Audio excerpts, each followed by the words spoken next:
Alright guys, I'm going to show you how to install an iKey. This is for the small few who can't seem to figure it out. By the way, I don't appreciate your rude comments, but let's start. This is a Glock 17 hop-up unit. This method will apply to the Hicapas, right? They're very similar. The one thing you guys need to understand about the iKey is there's two sides to it. Take a look at it. You're going to see a sharp geometric side that kind of slants down on both ways, and then you turn it over, there's going to be a contour. The contour is what matches the bucking, right? That should be pretty self-explanatory. That's why I didn't really I talked about it, because it's very straightforward. You guys are going to notice if you put it on top of the bucking, it will match the bucking. Now I actually have the correct bucking that works with it. You can use it for other buckings, but I'd probably say if you're buying the iKey, get the right bucking, and that's the maple leaf, and that's what the long little nub in there, guys. Okay. If you turn it upside down, you will notice it doesn't make sense. Now, if you want maybe more aggressive, sure, you can do it.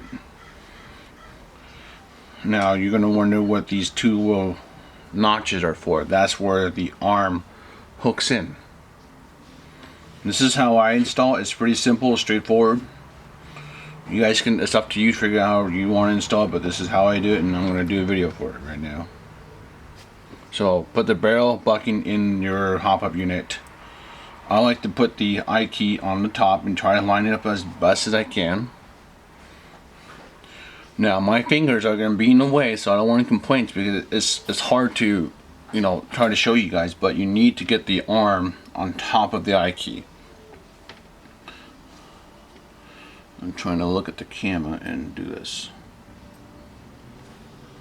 Okay, so I have the iKey inside the arm. What you need to do now is tie your arm into the wheel.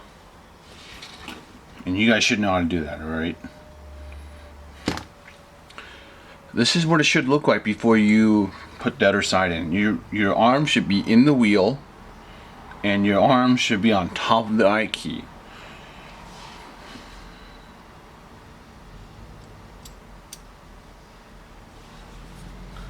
And that's what it's going to look like, sharp side up, with the two slants. You want to see the slants. This is the part where you're going to have to do some fine tuning. For those people who are, if you're really anal about your accuracy and everything, you want to make sure this is lined up. So you guys can use a little, you can use tweezers, you can use a little flathead, you can use a little knife. You look down the barrel, make sure the bucking is nice and centered, turn it all the way up. This is where you guys play with it, but that's how you install it. It's very straightforward, simple. Okay? If you guys have any questions, let me know. If you leave a rude comment, I'm just going to remove it. It's, you guys should have some respect, okay? Take it easy. See you around.